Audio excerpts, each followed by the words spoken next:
The cry beneath the earth. The scream came from inside the earth itself. Ethan Cole reined his horse to a sudden halt, breath hanging white in the October air. The cry rose again, thin, small, impossible. His pulse kicked hard.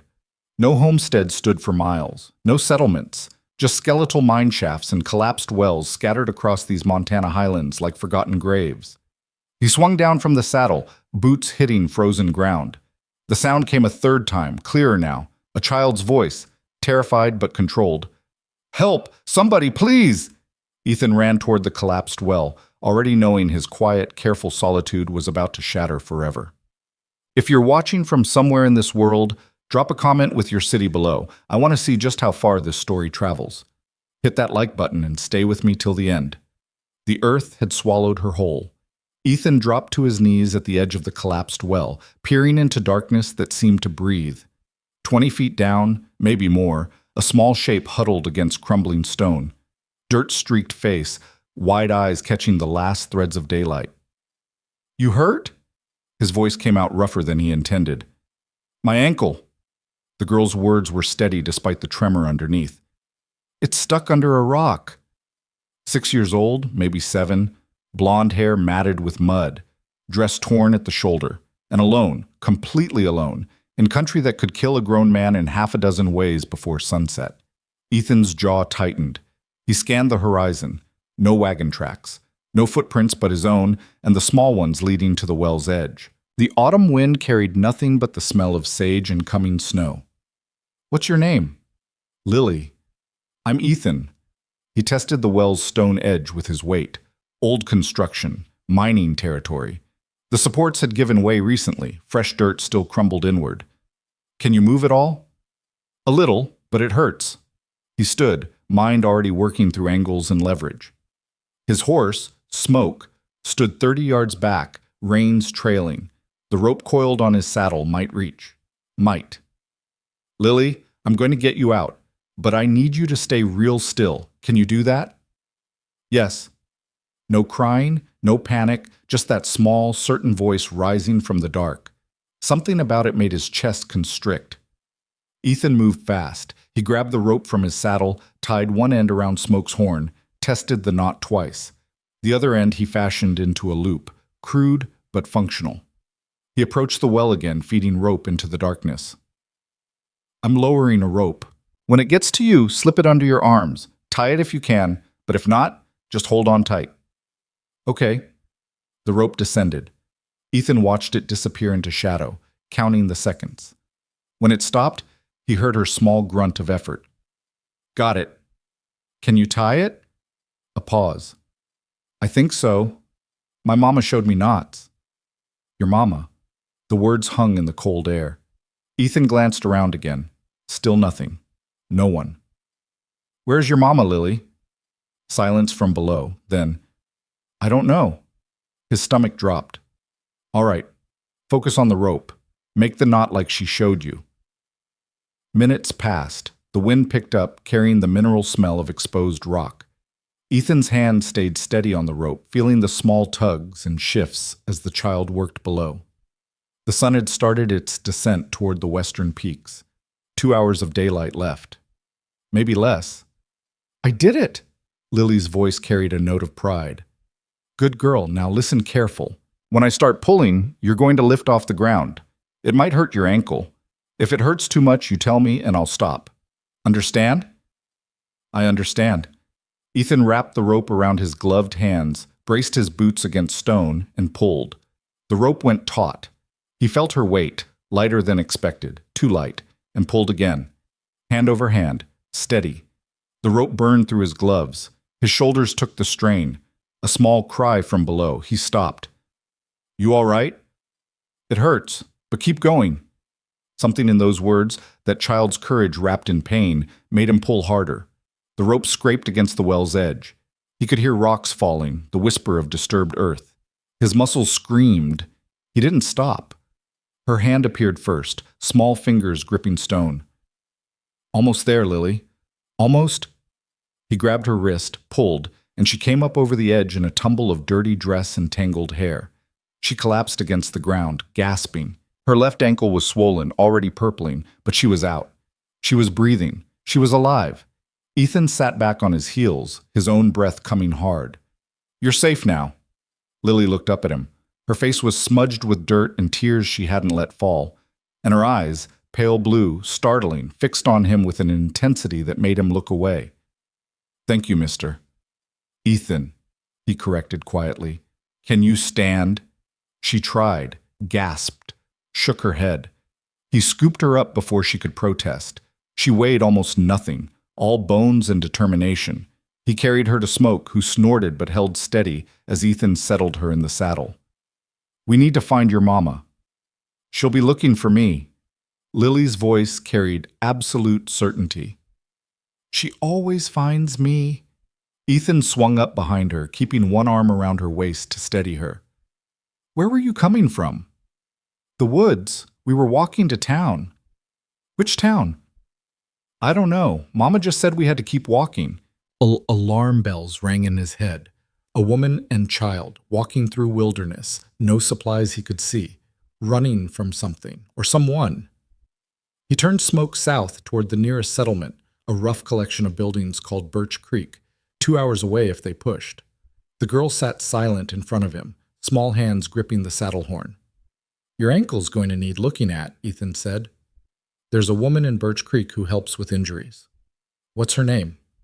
"Mrs. Patterson." "Is she nice?" "Nice enough."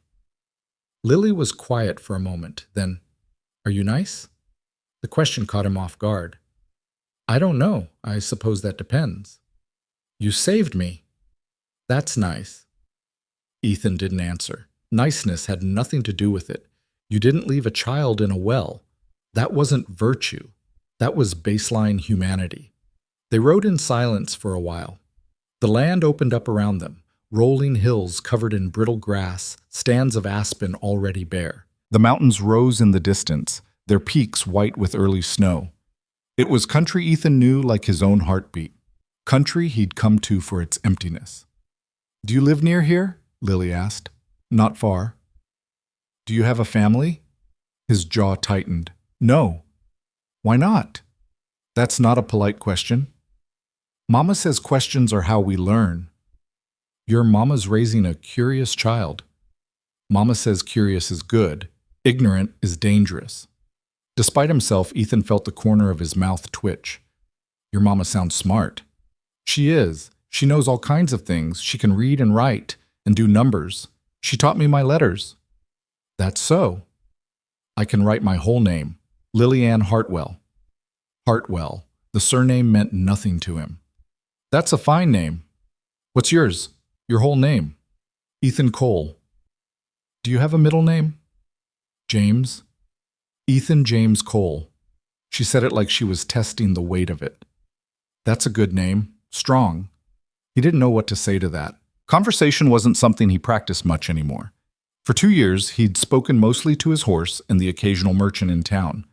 Words felt rusty in his mouth. The sun dropped lower. Shadows stretched long across the grass.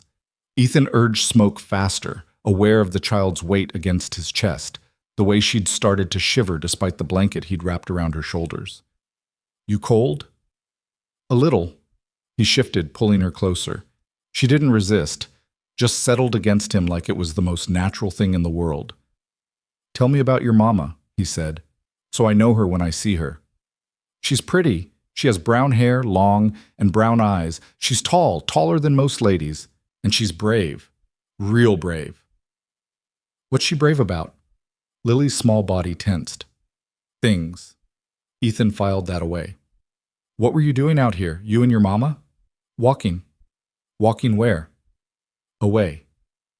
"From what?" Silence. "Lily, I'm not supposed to talk about it." The fear in her voice was real. Ethan felt his protective instincts kick in, sharp and immediate. "All right, you don't have to tell me anything you don't want to." She relaxed slightly. "Mama says some things are private." "Your mama's right."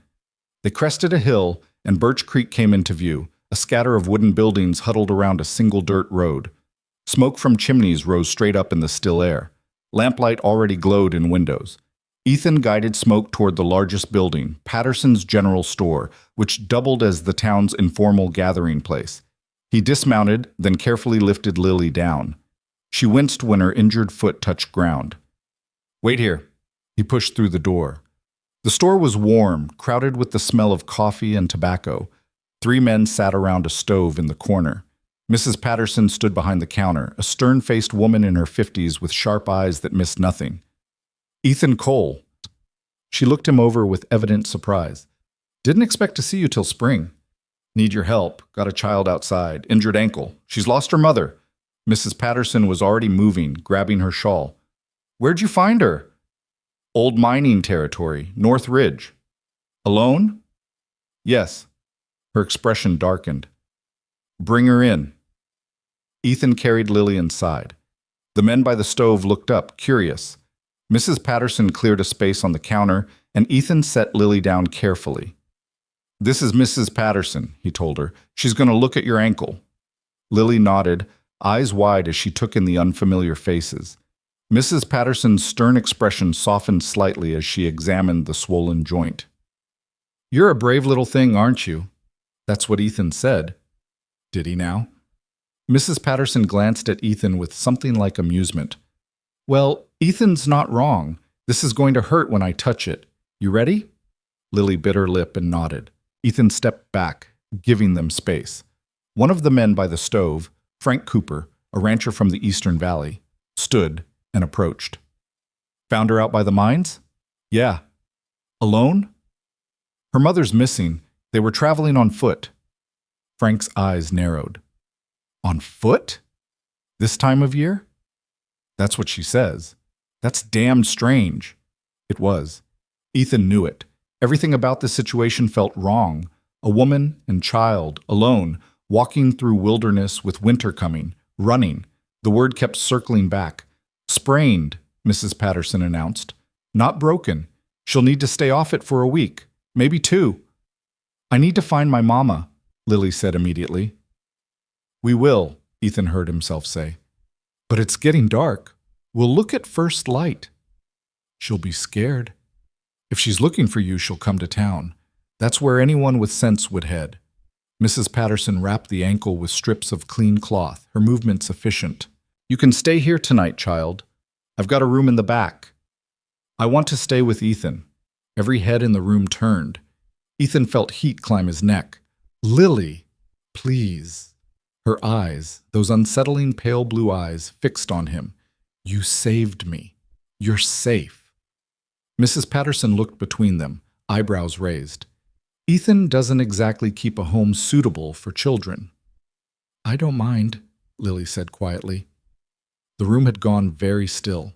Ethan felt trapped, pinned by the weight of a child's trust he hadn't asked for and didn't deserve. "It's not proper," he said finally. "Proper went out the window when you pulled her from that well," Frank pointed out.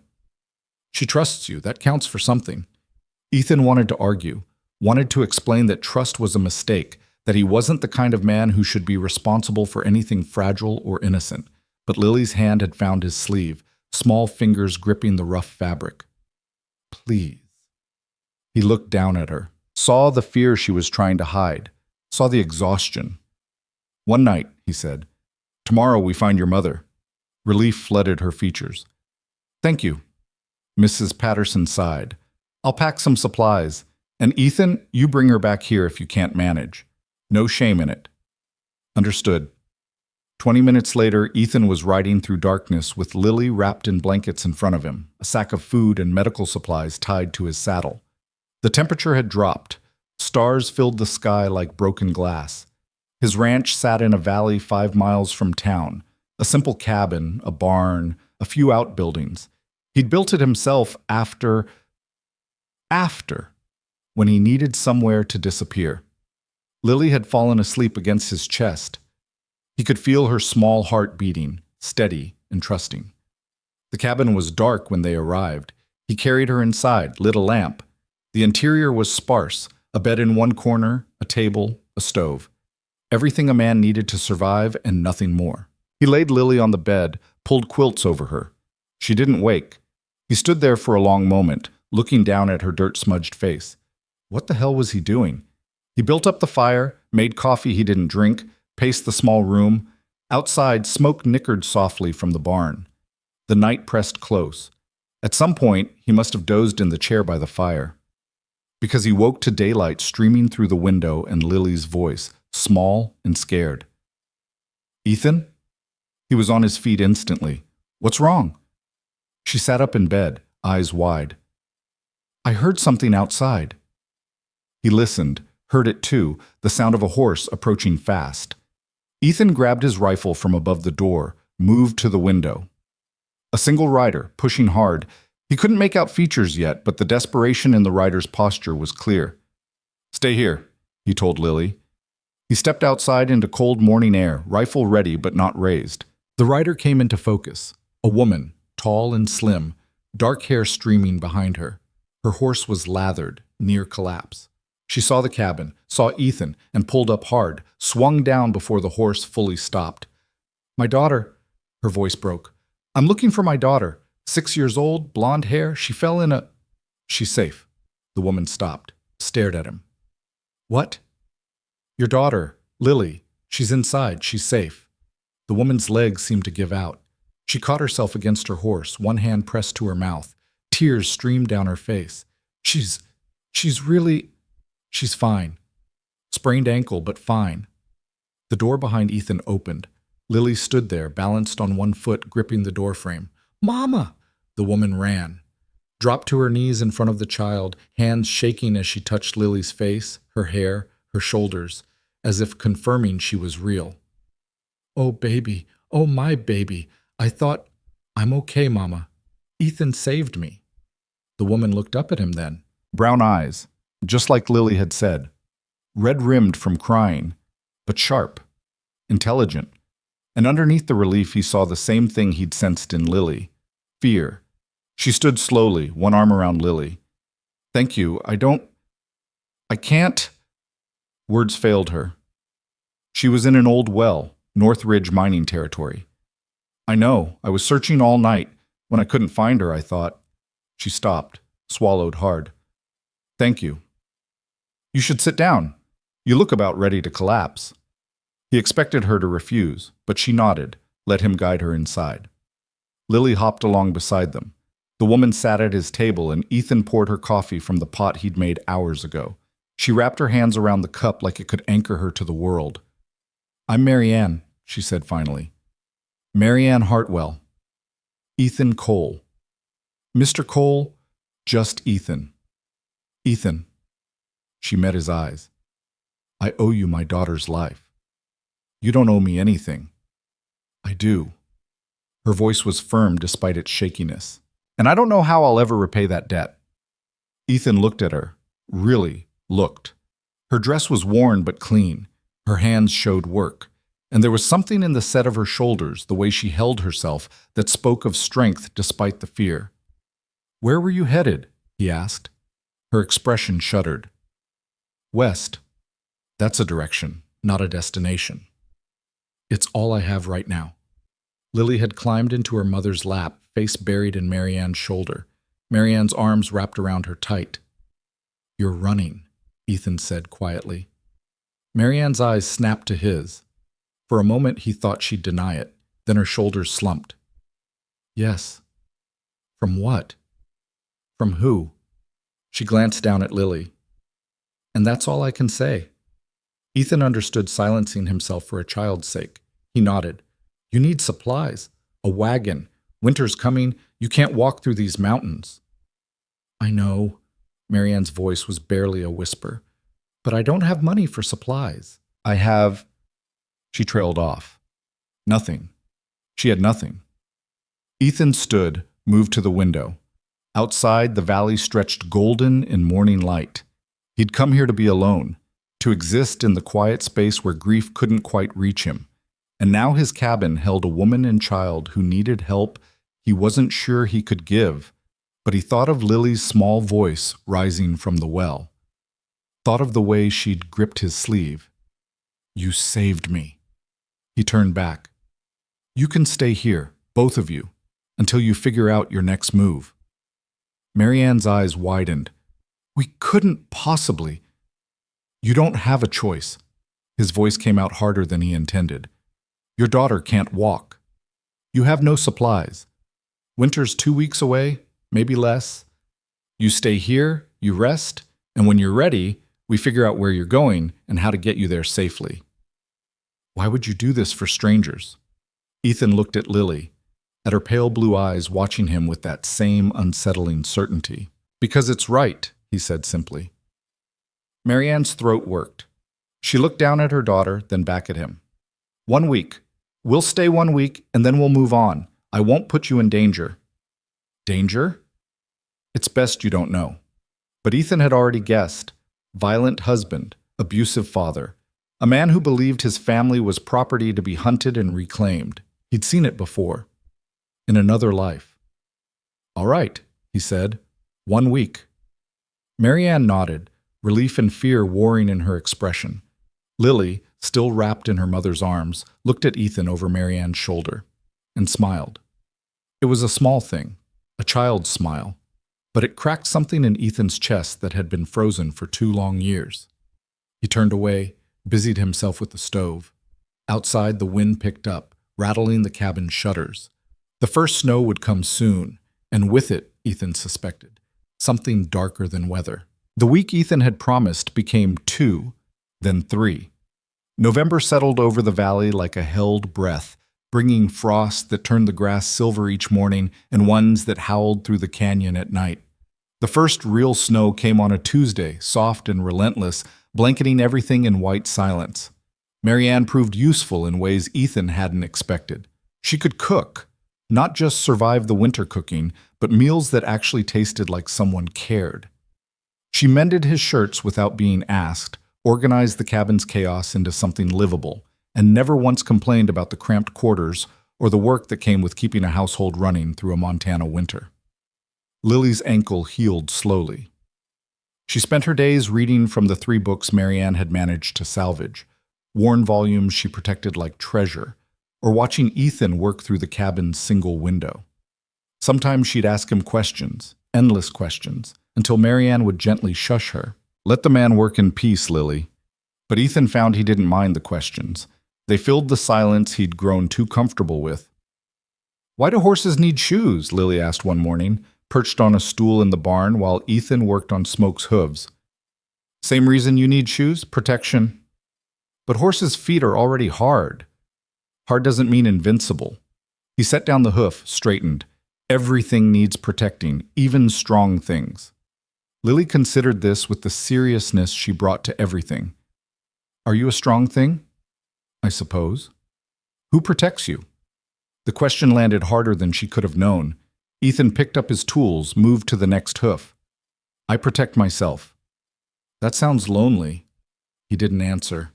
Couldn't. That night, Maryanne waited until Lily was asleep before approaching him by the fire. She held a cup of tea, herbs she'd found growing near the creek, somehow still viable despite the cold. We should talk, she said quietly. Ethan looked up from the wood he'd been whittling into kindling. All right.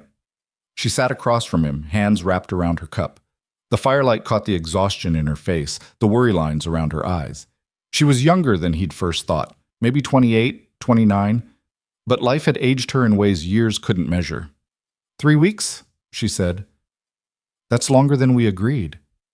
Weather's turned. You can't travel now. I know, but that's not what I mean. She met his eyes. I need to tell you the truth, or at least part of it. Ethan set down his knife, waited. Lily's father, Maryanne began, then stopped.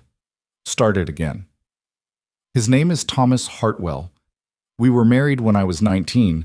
He seemed normal, kind even, for the first year. What changed? I got pregnant. Her voice went flat. Suddenly, I wasn't a wife anymore. I was property, something to control. He started with small things, telling me what to wear, who I could talk to. Then it got worse. Ethan's jaw tightened. He'd heard versions of this story before. They always ended badly. When Lily was born, I thought maybe he'd soften, but it made him worse. He saw her as another thing to own, another tool to keep me in line. She paused, swallowed.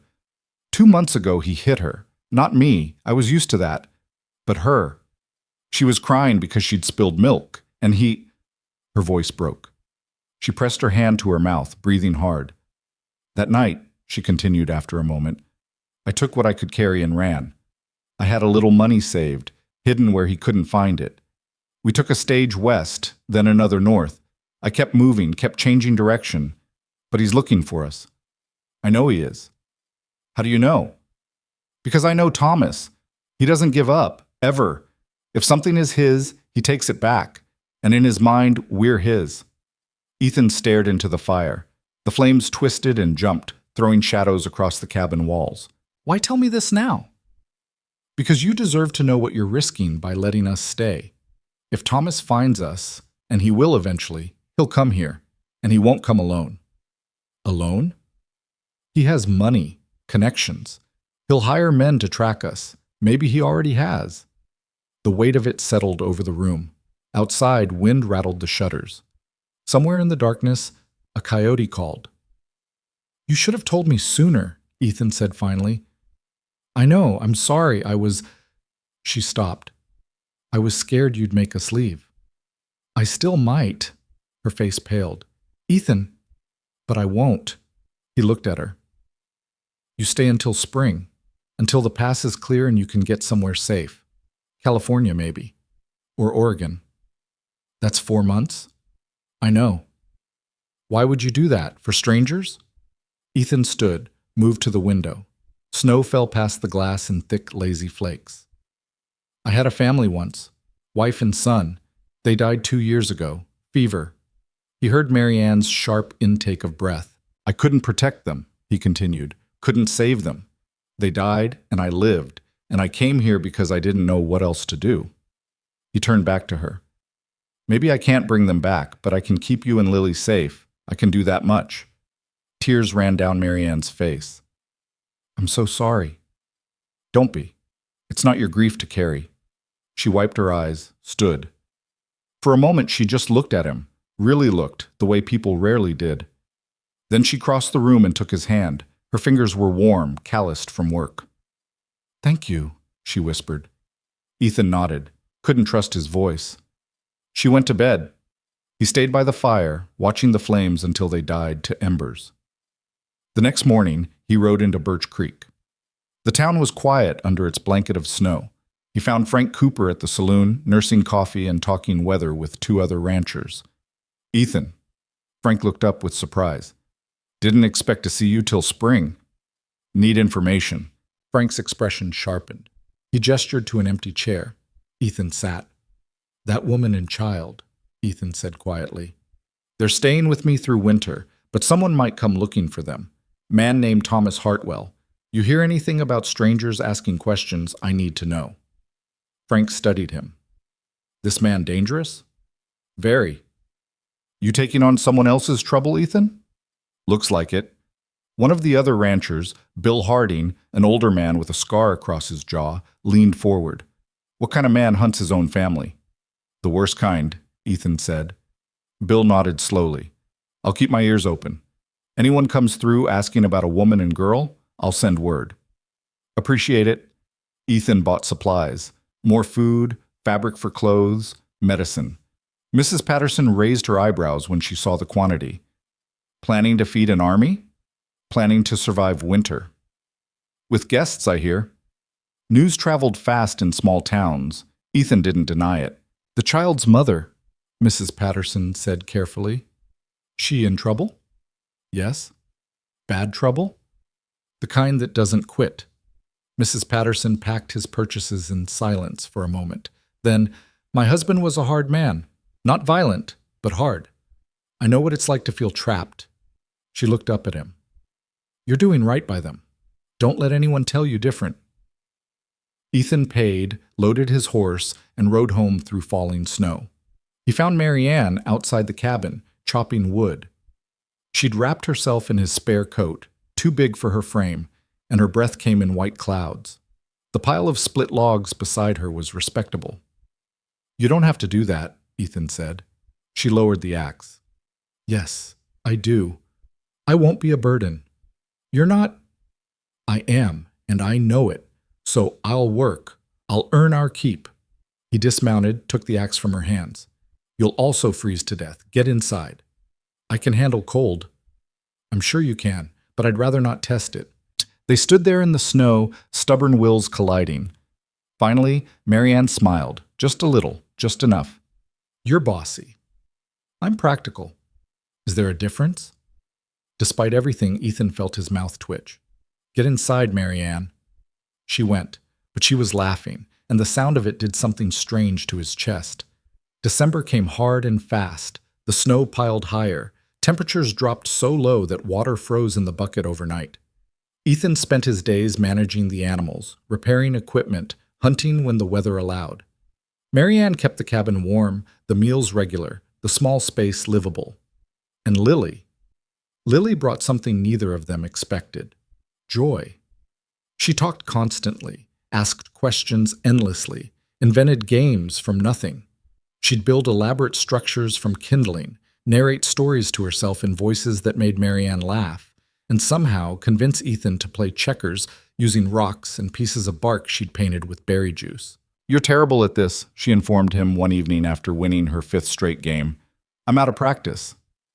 You need to think 3 moves ahead. I'll keep that in mind. She studied the board, then looked up at him. Do you like having us here? The question was so direct, so honest, it caught him completely off guard.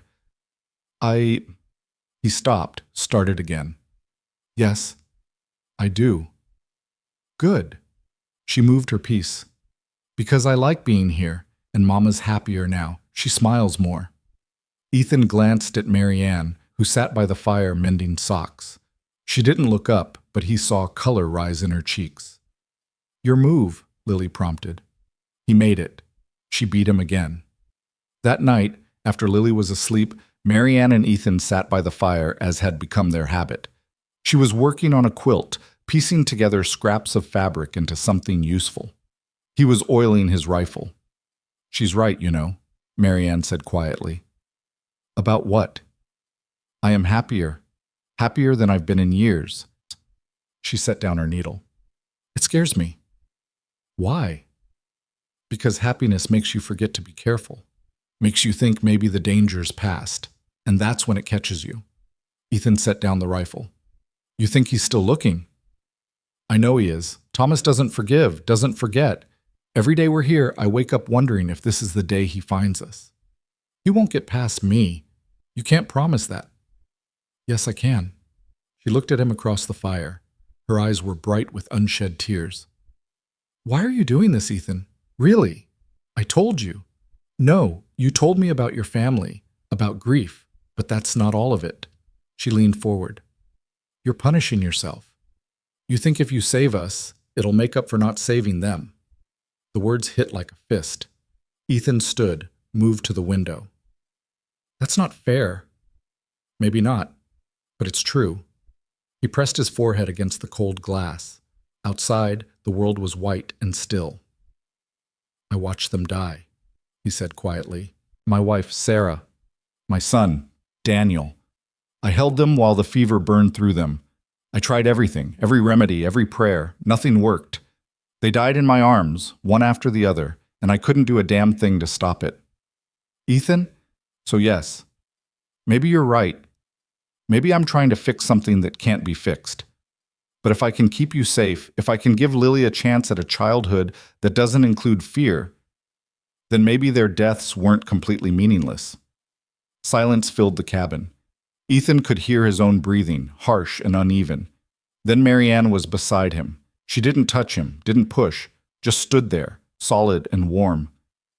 Their deaths weren't meaningless, she said softly. They were loved by you. That's meaning enough. Something in Ethan's chest cracked open. He turned away before she could see his face. You should sleep, he said roughly. So should you. But he didn't. He stayed by the window long after she'd gone to bed, watching the snow fall and thinking about the past he couldn't change, and the future he might be able to protect. Christmas came and went.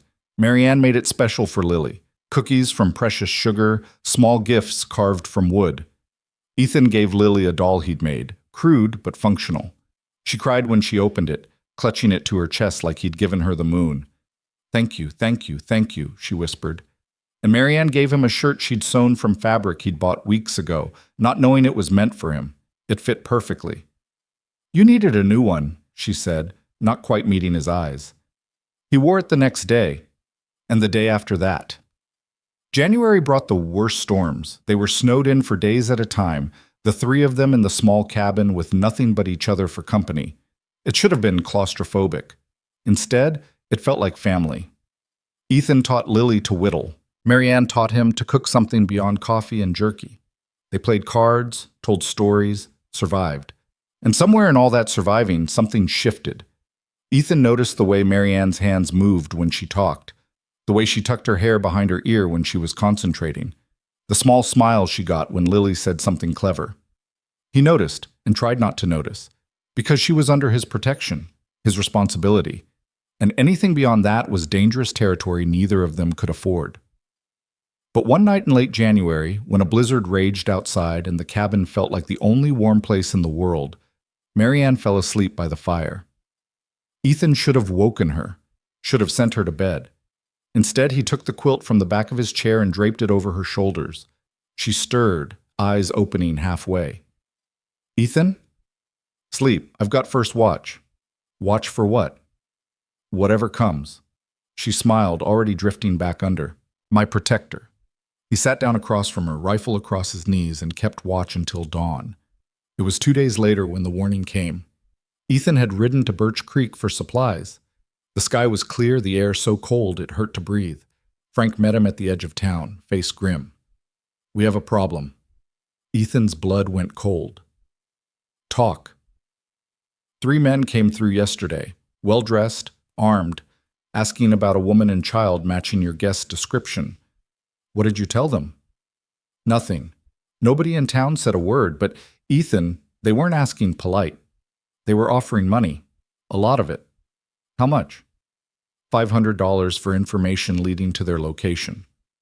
$500. That was a year's wages for most men, enough to tempt even honest people.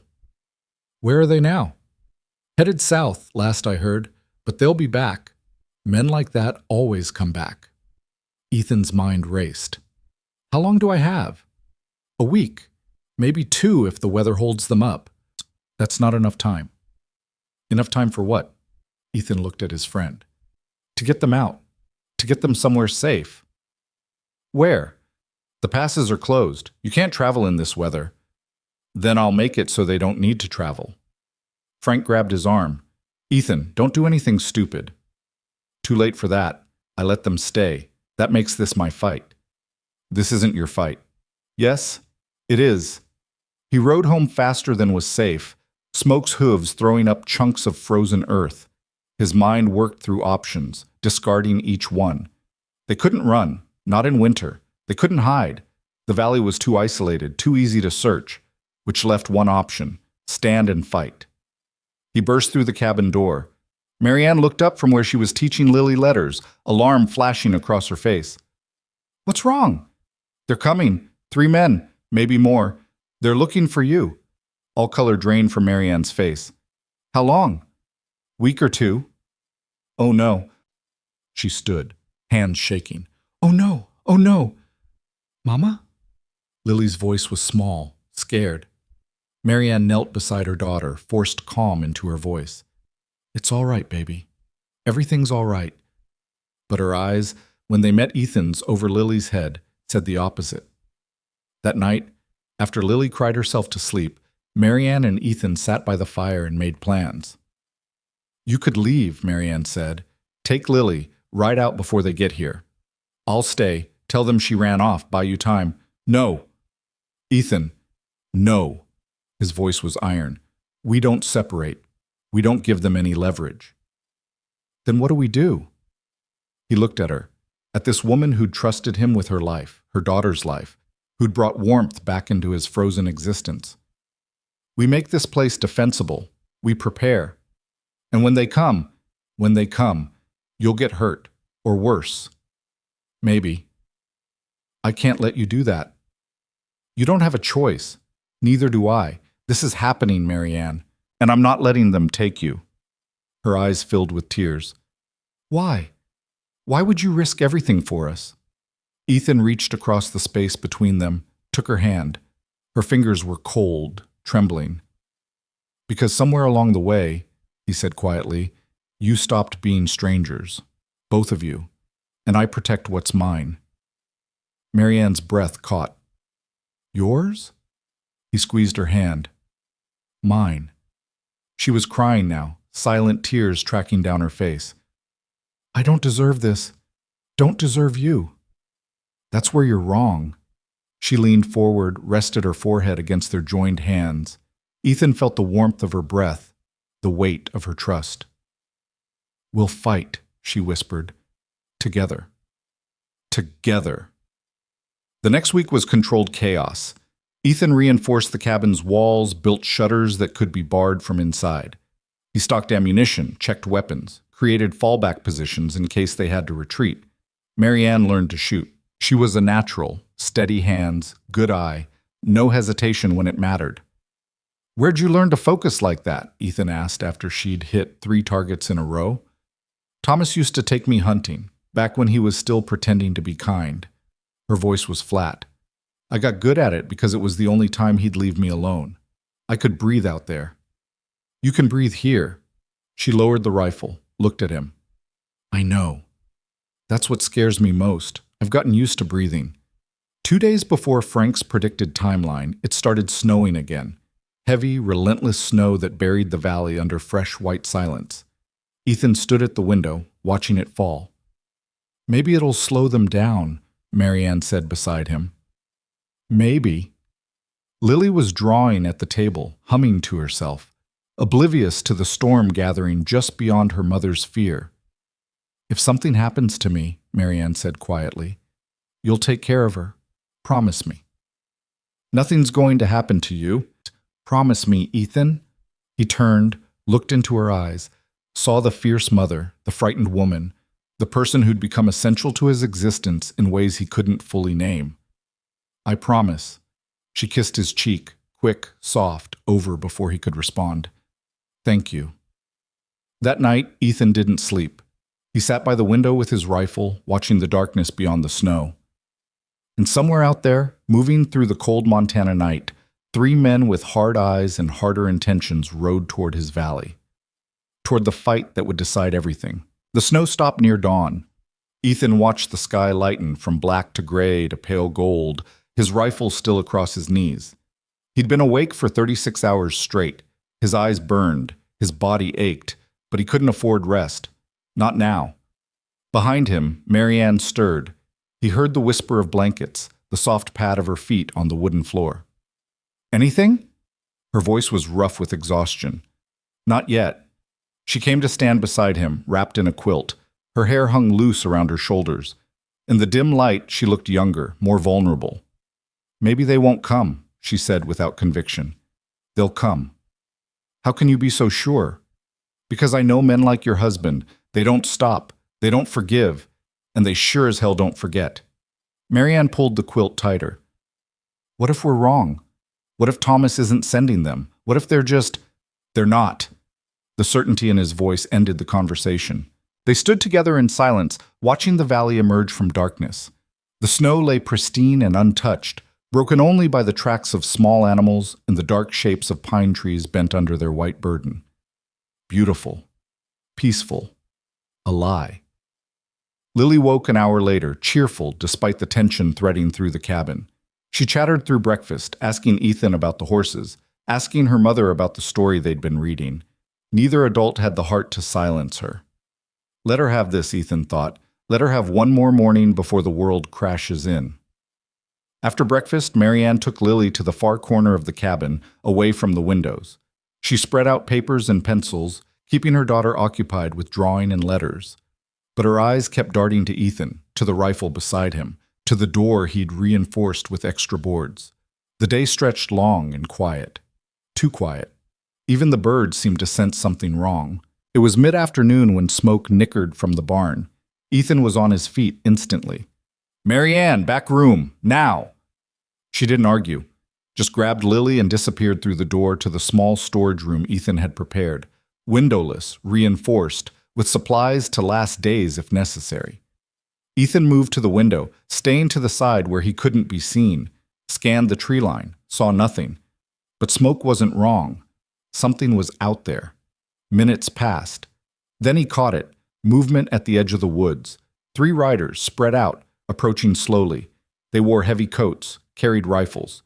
But it was their formation that told Ethan everything he needed to know. Professional. Military trained, maybe. Definitely experienced. They stopped 100 yards from the cabin. One of them, a tall man with a neat beard, dismounted and walked forward alone, hands raised to show they were empty. "Hello in the cabin!" His voice carried clear across the snow. "We're not here for trouble, just want to talk."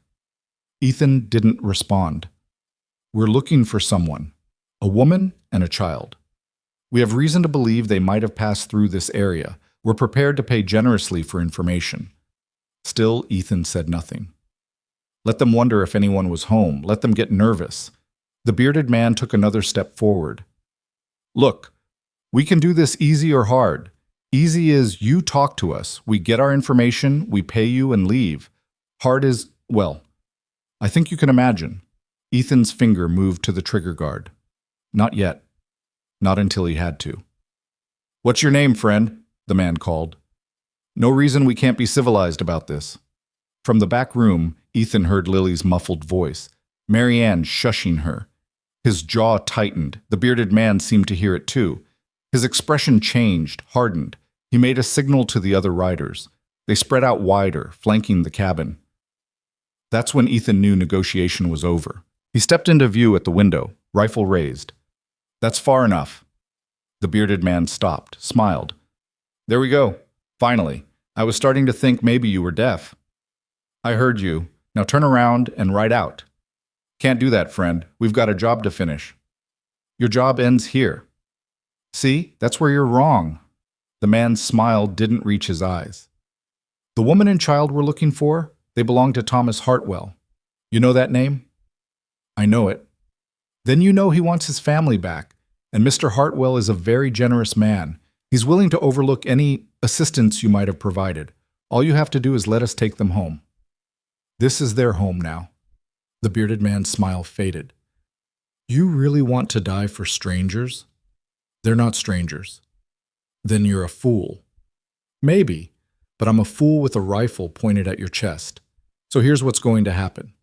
You're going to get back on your horse. You and your friends are going to ride out of my valley, and you're going to tell Thomas Hartwell that if he wants Maryanne and Lily, he'll have to come through me first." The bearded man studied him for a long moment. Then he laughed, cold, mirthless. "All right then, we'll do this the hard way." He turned and walked back to his horse, mounted. The 3 riders regrouped, talking in low voices Ethan couldn't hear. Then they rode away. But Ethan knew they weren't gone. They'd just changed tactics. He moved away from the window, went to the back room. Maryanne sat on the floor with Lily in her lap, her face white with fear. "They left," Ethan said. "But they'll be back. Tonight, probably." "How many?" "3 that I saw. Could be more." Maryanne closed her eyes. "I'm so sorry. I never should have—" "Stop." Ethan knelt in front of her. "You did what you had to do. You protected your daughter. There's no shame in that." "But I brought this to your door. And I opened it. My choice. Now we deal with consequences together." Lily looked between them, confusion and fear warring in her small face. "Are the bad men going to hurt us?" Maryanne pulled her closer. "No, baby. Ethan won't let them." "Promise?" Maryanne looked at Ethan, desperate hope in her eyes. "I promise," Ethan said, and meant it with every fiber of his being. Night fell fast. Ethan extinguished all the lamps, plunging the cabin into darkness. He positioned Maryanne in the back room with a rifle and strict instructions not to come out unless he called for her. Lily stayed with her, clutching her doll, trying to be brave. Ethan took up position at the main window, rifle ready. The moon was nearly full, turning the snow-covered valley into a landscape of silver and shadow. Beautiful and deadly. He waited. An hour passed. Then another. The cold seeped through the walls, through his clothes. His breath came in white clouds. But he didn't move. Didn't blink more than necessary. Watching. Waiting. It was past midnight when he saw the first flame. Small at first, just a flicker at the edge of his vision. Then bigger, brighter. The barn. They'd set fire to his barn. Rage flooded through him, hot and immediate. Those bastards. Smoke was in there, the winter hay, everything he'd worked for. But even through the anger, he understood the tactic. They were trying to draw him out, get him away from the cabin, make him choose between the building and the people inside. Not a choice at all. He stayed where he was. The fire grew. Flames licked up the barn's wooden sides, hungry and bright. Ethan could hear Smoke screaming, high, terrified whinnies that cut straight through his heart. His hands tightened on the rifle. Every instinct screamed at him to run, to save his horse, to do something. But he couldn't, because the moment he left the cabin, they'd move in, and Maryanne and Lily would be defenseless. So he stayed, and listened to his horse scream, and hated himself for it. The barn's roof collapsed with a roar of sparks and flame. The screaming stopped. Ethan closed his eyes briefly. Smoke, his companion for 3 years, gone. "I'm sorry," he whispered to the darkness. "I'm so sorry." The backroom door opened a crack. "Ethan?" Maryanne's voice was thick with tears. "The barn. I know. We have to." "We stay here. That's what they want, for us to run out there and give them clear shots. But your horse is gone." His voice came out flat, dead. "And if we go out there, we'll be gone too." Silence. Then the door closed. Ethan forced his attention back to the window, scanned the tree line. There, movement. 2 shapes, using the fire's distraction to move closer. They were good, quiet. But the snow betrayed them, crunching softly under their boots. 50 yards. 40. 30. Ethan raised his rifle. 20 yards. He fired. The first man went down with a scream. The second dove for cover. Ethan tracked him, fired again. Missed. Return fire shattered the window.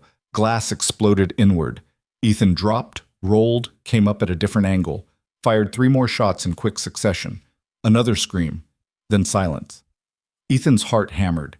His ears rang from the gunfire. He reloaded with shaking hands, adrenaline making his fingers clumsy. "Ethan!" Maryanne's voice sharp with fear. "Stay down!" More shots. These from behind the cabin.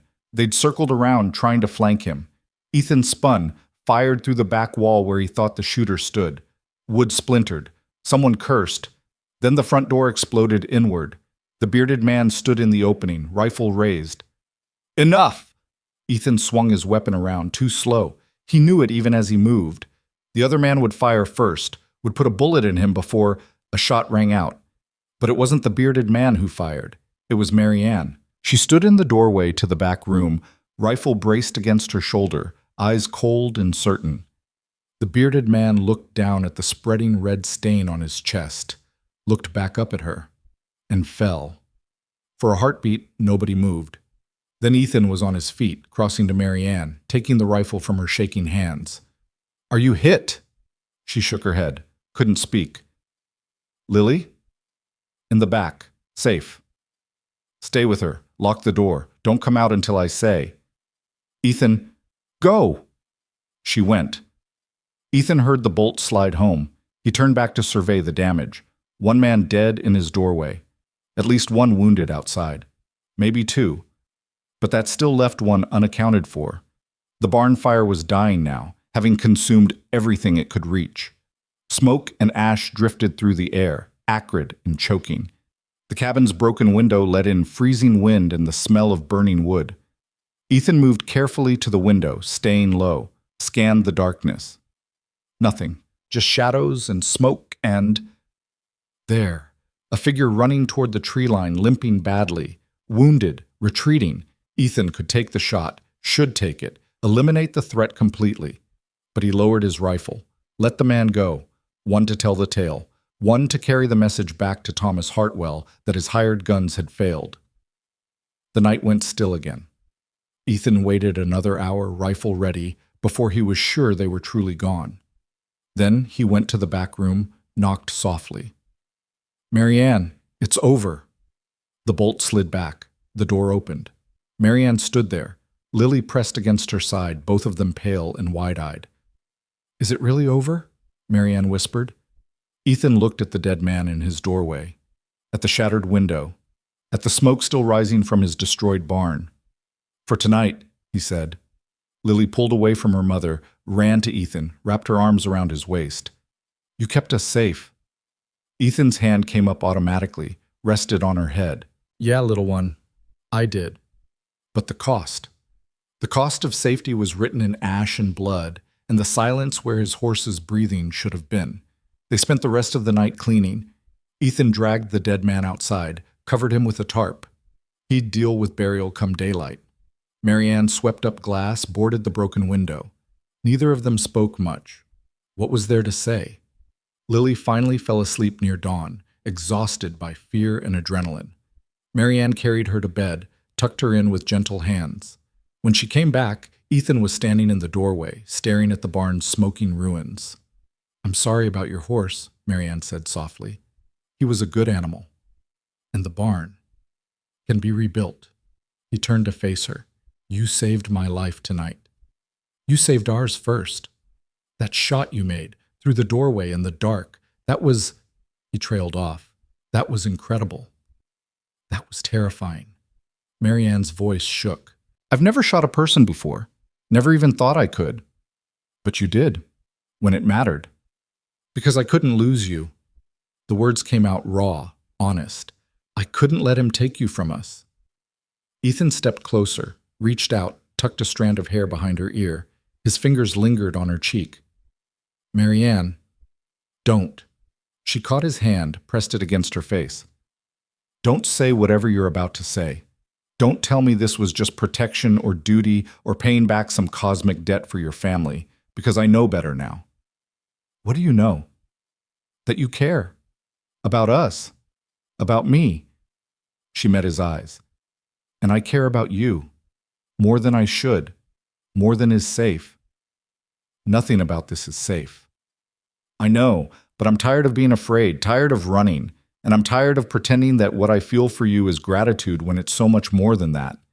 Ethan's throat worked. He wanted to argue, wanted to tell her she was confused, that proximity and danger had twisted her feelings into something they weren't. But he couldn't, because he felt it too.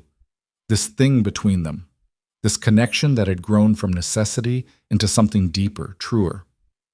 "When this is over," he said carefully, "when you're safe and the threat is gone, ask me again. And I'll tell you everything I'm feeling, everything I've been trying not to feel, but not now, not while you're still in danger." "Why not now?"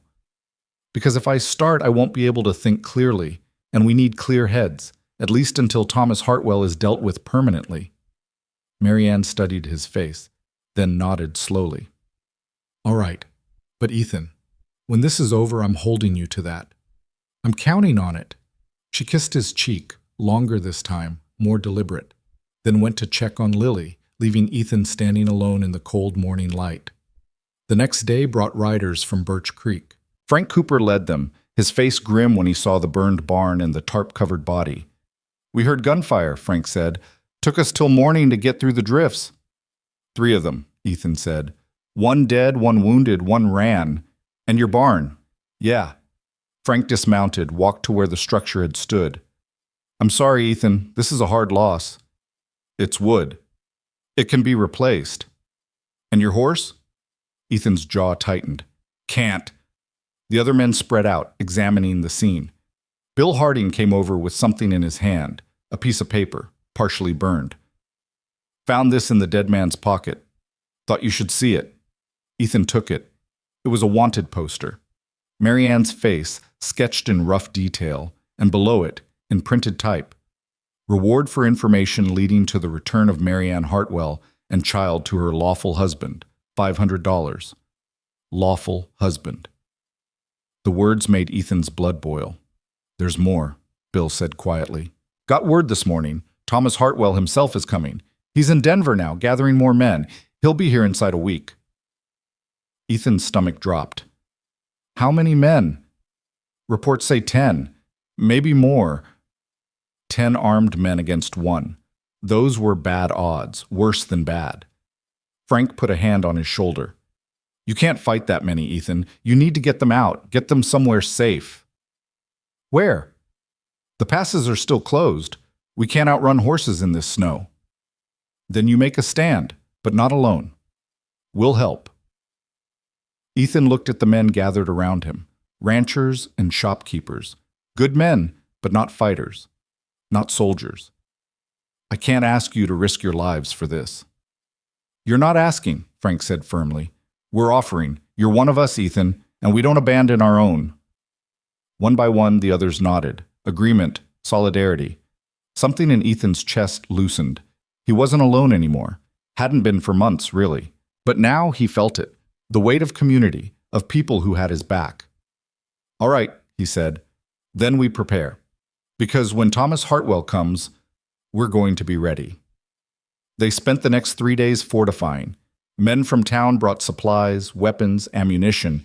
They built defensive positions, created fields of fire, turned Ethan's valley into a killing ground. It wasn't much, but it was something. Maryanne worked alongside them, quiet and determined. She'd stopped apologizing for the danger she'd brought. Instead, she focused on preparing, loading rifles, rationing food, teaching Lily what to do if the fighting started.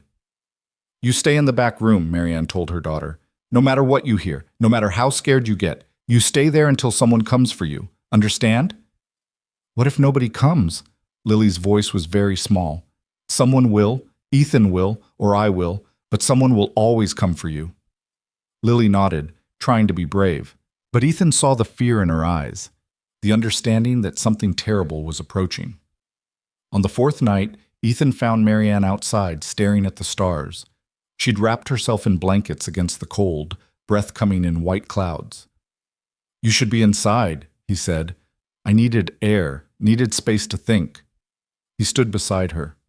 Above them, the stars burned cold and distant. Do you think we'll survive this? Maryanne asked quietly. Yes. You sound certain. I am. How? Because I have too much to lose. He looked at her. You and Lily, this life we've built, I'm not giving that up. Not to Thomas Hartwell, not to anyone. And if he brings 20 men instead of 10, 50? Then we fight 50 men. That's not a strategy, Ethan. That's suicide. Maybe. But I've already lost one family. I'll be damned if I lose another. Maryanne turned to face him fully. Is that what we are? Family? Aren't we? She reached up, touched his face. Her fingers were cold against his skin. When this is over, we'll talk. I promised. No. Her voice was firm. When this is over, we'll do more than talk, because I'm tired of waiting, tired of being careful. I want a life, Ethan, a real life. With you, with Lily. I want mornings that don't start with fear and nights that end in peace. I want to watch my daughter grow up safe, and I want... She stopped, swallowed hard. I want to love you, she whispered. Openly, without shame or fear. And I want you to love me back. Ethan's heart hammered. Maryanne, you don't have to say anything. Not now. Just know that's what I'm fighting for. Not just survival, but a future. Our future. Before he could respond, she kissed him. It was different from the gentle kisses on his cheek. This was desperate, hungry, full of everything she couldn't say and everything she feared she'd never get the chance to feel. Ethan pulled her closer, his hands tangling in her hair. The blankets fell away. Neither of them noticed the cold. When they finally broke apart, both breathing hard, Maryanne rested her forehead against his. Whatever happens, she said, I need you to know I meant that. Every word. I know. And? He smiled despite everything. And when this is over, I'm going to tell you exactly how I feel, in detail, for as long as you'll listen. That could take a while. I've got time. She laughed, soft, fragile, but real. Hold me to it. I will." They stood together under the stars, holding each other against the cold and the fear and the approaching storm. The next morning, a single rider appeared on the valley's ridge. Ethan recognized him immediately. Not from appearance, the distance was too great for that, but from bearing. From the way he sat his horse like he owned the world. Thomas Hartwell had arrived. The man sat motionless on the ridge for a long time, silhouetted against the pale morning sky. Even at this distance, Ethan could feel the weight of his gaze sweeping across the valley, taking in the burned barn, the fortified cabin, the defensive positions Frank and the others had helped build. Calculating. Assessing. Behind him, Maryanne drew in a sharp breath. "That's him," she whispered. "That's Thomas." Ethan didn't take his eyes off the rider. "You're sure?" "I'd know him anywhere." The certainty in her voice carried years of fear, years of watching and waiting for this exact moment. Ethan felt her move closer, felt the tremor running through her body despite her attempt at control. "How many men did he bring?" she asked. Ethan scanned the tree line behind the lone rider, caught glimpses of movement, the glint of metal, horses shifting in the shadows. Hard to say. More than 3. Less than 20, I think. That's still too many. I know. Thomas Hartwell raised one arm in what might have been a greeting or a signal. Then he turned his horse and disappeared back into the trees, taking his men with him. The valley fell silent again. "What does it mean?" Maryanne's voice was tight. "Why didn't he attack?" "He's letting us know he's here, letting the fear build." Ethan finally turned to look at her. "It's a tactic. Keep your enemy on edge. Wear them down before the first shot is fired. It's working." He touched her shoulder. "We knew this was coming. We're as ready as we can be." "Are we?" She gestured at the cabin, at the makeshift defenses. "Look at this place, Ethan. It's not a fortress. It's a home. And we're about to turn it into a battlefield. We don't have a choice." "There's always a choice." Her eyes were desperate. "We could run, right now, take Lily and just go." "Where?" "He'd hunt us down before we made it 5 miles. And even if we got away, you'd spend the rest of your life looking over your shoulder." Ethan shook his head. "No. This ends here. Today. Tomorrow.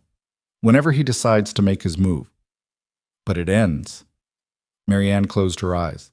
When she opened them again, some of the desperation had been replaced by resignation. "Then we fight. Then we fight." Inside the cabin, Lily sat at the table drawing pictures with the precious pencils Maryanne had saved. She looked up when they entered, her young face too solemn for a child. "Was that him?" she asked. "Was that my father?" Maryanne knelt beside her daughter. "Yes, baby, that was him." "Is he going to take us away?" "No." Maryanne's voice was iron. "He's not." "But what if—" "No." Maryanne cupped Lily's face in her hands. "Listen to me. Whatever happens, you are not going back to that house. You are not going back to that life. Do you understand?" Lily nodded, tears spilling down her cheeks. "I'm scared, Mama." "I know. So am I. But we're together, and we have Ethan, and we have friends who are going to help us. That's more than we've ever had before." Ethan watched them, mother and daughter clinging to each other, and felt something fierce and protective surge through him. Thomas Hartwell could bring an army. It wouldn't matter. He'd go through every last one of them before he let that man touch either of these two. A knock at the door made them all jump. Ethan had his rifle up before the second knock came. "Easy," Frank's voice called from outside. "It's just me." Ethan opened the door. Frank stood there with Bill Harding and 3 other men from town, all armed, all grim-faced. "We saw the rider," Frank said. "Figured it was time to take positions." "It's not your fight," Ethan said, though his heart wasn't in the argument. "We've been over this. Where do you want us?" Ethan looked at the men, saw their determination, their loyalty. "Bill, you and Tom take the east side. Frank, you're with me here at the cabin. The rest of you spread out, cover the approaches. And for the love of everything, don't fire unless they fire first. I want the law on our side when this is over." "If we're still alive when this is over," Tom muttered. "We will be." Ethan's voice carried more confidence than he felt. "Thomas Hartwell wants his family back. He won't risk killing them in crossfire. That gives us an advantage." "Some advantage," Bill said, Man's crazy enough to hunt them halfway across Montana. Who knows what he'll do? I know exactly what he'll do. Maryanne stepped forward, Lily still clutched against her side. He'll try to separate us. Me from Lily, both of us from Ethan. He'll use threats, promises, anything to get what he wants. And when that doesn't work, he'll use violence. But he won't retreat. Thomas doesn't know how to lose. Frank studied her. You know him well. I was married to him for 7 years. I know exactly what he's capable of. The men shifted uncomfortably. Finally, Frank nodded. Then we make sure he doesn't get close enough to try any of it. Come on, boys. Let's get into position. They filed out. Ethan barred the door behind them, checked the window shutters, verified their ammunition stores. Everything they could prepare for, they'd prepared for. Now came the hardest part. Waiting. The day dragged on with terrible slowness. Ethan kept watch from the window while Maryanne tried to keep Lily occupied. They read stories, worked on letters, played quiet games, but the tension bled through everything. Even Lily's usual chatter had dried up, replaced by anxious silence. It was late afternoon when the delegation arrived. 2 men rode into the clearing, hands raised, carrying a white cloth tied to a stick. Ethan recognized the tactic immediately. They wanted to talk. Don't go out there, Maryanne said urgently. It's a trap. Maybe, but if there's a chance to end this without bloodshed, I have to try. Ethan, stay inside. Keep Lily safe. If shooting starts, you know what to do. He didn't wait for her response, just grabbed his rifle and stepped outside, keeping the cabin between himself and the approaching riders until he could assess the situation properly. The 2 men stopped 20 yards out.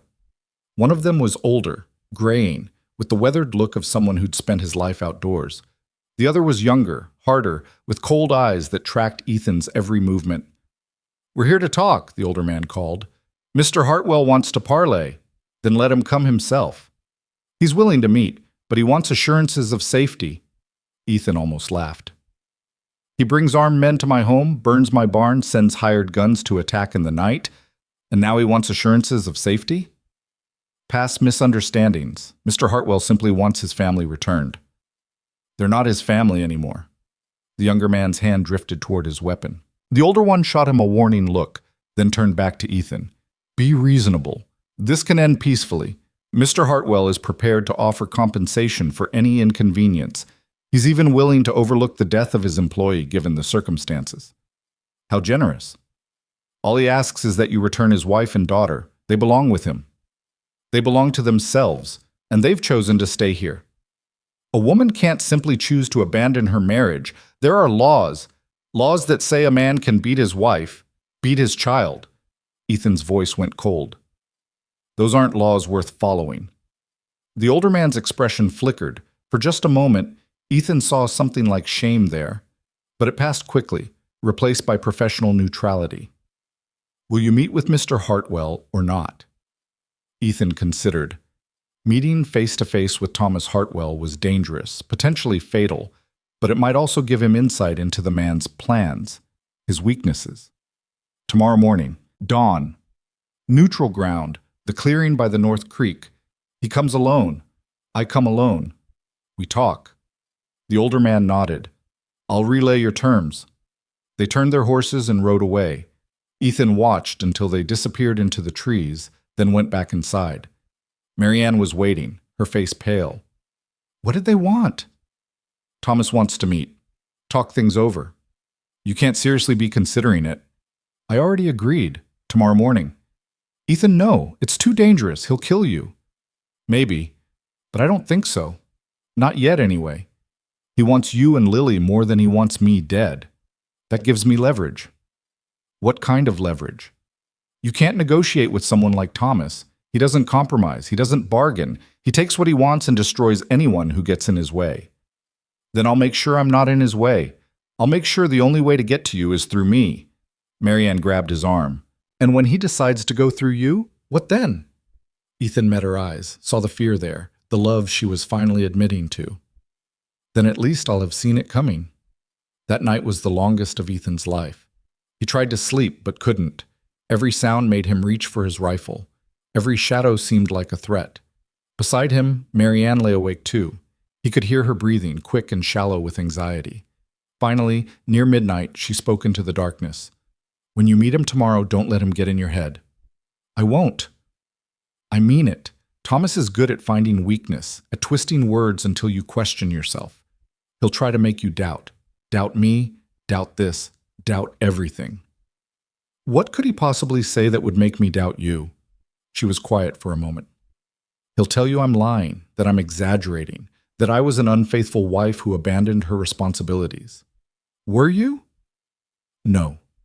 Her voice was fierce. "But he'll make it sound convincing. He always does." Ethan rolled onto his side, found her hand in the darkness. "I know who you are, Maryanne. Whatever he says, it won't change that." Her fingers tightened around his. "Promise me something. Anything. If he kills you tomorrow, if things go wrong and I lose you, promise me you won't die thinking I wasn't worth it. You are worth it, both of you. Promise me." "I promise." She moved closer, her head finding his shoulder. They lay like that until dawn, not sleeping, just holding each other against what tomorrow might bring. The sun rose cold and clear. Ethan dressed quietly, checked his weapons, drank coffee he didn't taste. Maryanne watched him with red-rimmed eyes. Lily stayed in bed, pretending to sleep but fooling no one. "I'll be back in an hour," Ethan said. "And if you're not?" "Then you take Lily, and you run. Frank will help.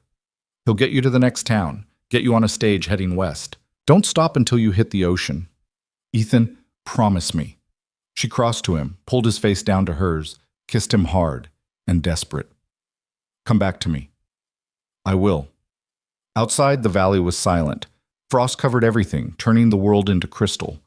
Ethan walked toward the North Creek, his breath coming in white clouds, his rifle comfortable and familiar in his hands. The clearing was empty when he arrived. He took up a position against a large boulder, giving himself cover and a clear line of sight to all approaches. Then he waited. Thomas Hartwell appeared exactly at dawn, riding a magnificent black horse that must have cost more than most men earned in a year. He was younger than Ethan expected, mid-30s at most, with handsome features and expensive clothes that seemed absurd in the Montana wilderness.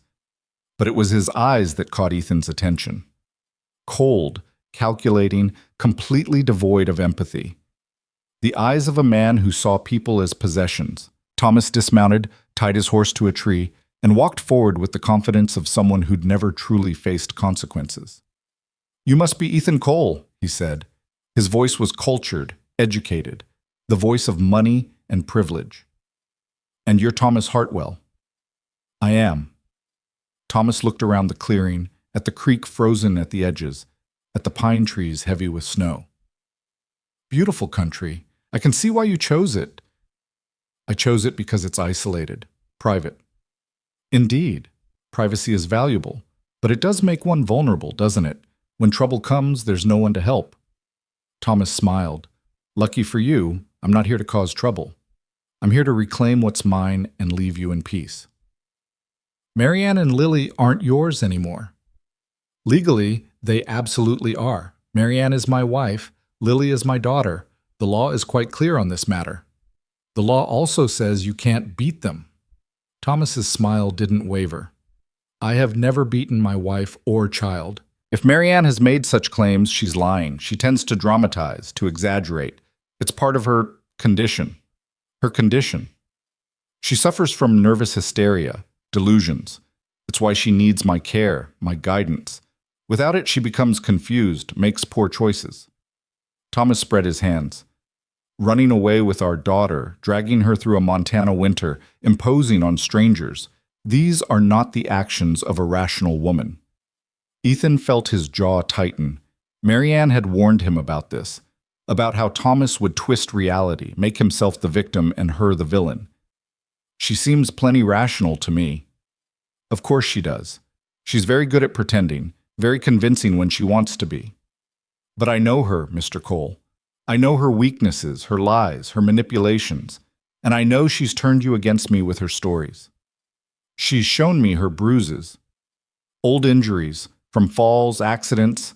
Maryanne is clumsy, prone to hurting herself. I've tried to protect her, but..." He sighed, the picture of a frustrated, caring husband. She doesn't make it easy. Ethan studied the man in front of him, saw the careful facade, the practiced concern, and underneath it all, the absolute certainty that he would get what he wanted. "Why did she run?" Ethan asked. "I told you, her condition. She becomes paranoid, imagines threats that don't exist. This isn't the first time she's tried to leave, but she always comes back, always realizes she needs me. And the men you sent to retrieve her, the ones who burned my barn, killed my horse, tried to kill me?" Thomas's expression hardened. "That was unfortunate. My employees exceeded their instructions. I wanted a peaceful resolution. They took matters into their own hands. I've since dismissed them from my service. I'll accept the ones waiting in the trees right now." Thomas smiled again, and this time it was genuine. "I'm not a fool, Mr. Cole. Did you really think I'd come here alone and unarmed? But those men are for protection only. I'm hoping we can resolve this civilly." "Then walk away. Leave them here. Start over somewhere else without them." "Start over?" Thomas laughed. "Why would I start over? I have a successful business, social standing, a beautiful home. All I'm missing is my family, and you're going to give them back to me." "No, I'm not." The temperature in the clearing seemed to drop. Thomas's smile faded. "Let me be clear about something, Mr. Cole. I am not asking for your permission. I am not negotiating. I am informing you of how this will proceed. You will return my wife and daughter. In exchange, I will not press charges for kidnapping, for harboring a fugitive, for the murder of my employee. I will even compensate you for your barn and horse. This is a generous offer. You should take it. And if I don't, then I will take them by force, and you will die trying to stop me." "Is that really what you want? To die for a woman you barely know? For a child who isn't yours?" Ethan stood, stepped away from the boulder, faced Thomas Hartwell across 10 feet of frozen ground.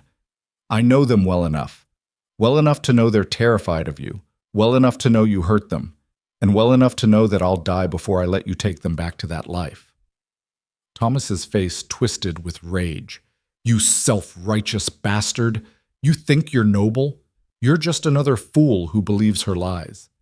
But you'll learn. When she turns on you, when she shows her true nature, you'll understand exactly why I had to discipline her." "There it is," Ethan said quietly, "the truth under all that polish. The truth is she belongs to me, and I will have her back, with or without your cooperation." Thomas turned toward his horse. "You have until tonight. Bring them to the ridge where I first appeared before sunset. If you don't, my men and I will come and take them. And anyone who stands in our way will be dealt with accordingly." He mounted his horse, looked down at Ethan with cold contempt. "You're going to regret this, Mr. Cole. You have no idea who you're dealing with."